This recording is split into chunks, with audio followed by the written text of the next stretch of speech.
Welcome to Sweet Life Beat Life. We hope this video helps. In this video, I will explain how to make a good spinach salad updated. Start by selecting baby spinach, fresh and crisp, avoiding wilted leaves. Rinse thoroughly and spin dry to remove grit and excess water. Use a balance of acid and oil for dressing, like lemon juice and olive oil, and add a pinch of salt and pepper.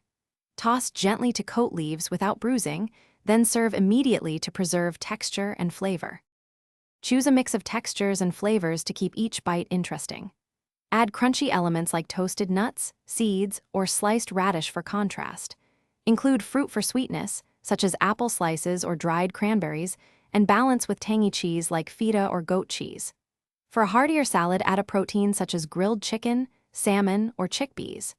Finish with freshly cracked black pepper and a small drizzle of honey in the dressing for brightness. If you're enjoying this, please subscribe and like, it really helps the channel.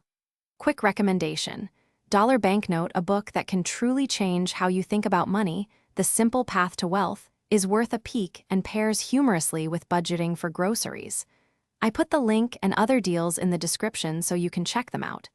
Thanks for the support. Now let's get back to the video. Make a simple vinaigrette by whisking 3 parts oil to 1 part acid, then season to taste. Start with olive oil and lemon or vinegar, and add Dijon mustard to help emulsify and bind the dressing. Taste and adjust salt, pepper, or a touch of sweetener if needed.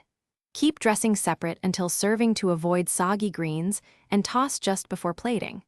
Leftover dressing will keep in the fridge for up to 5 days. Thanks for watching. Consider subscribing if we helped you.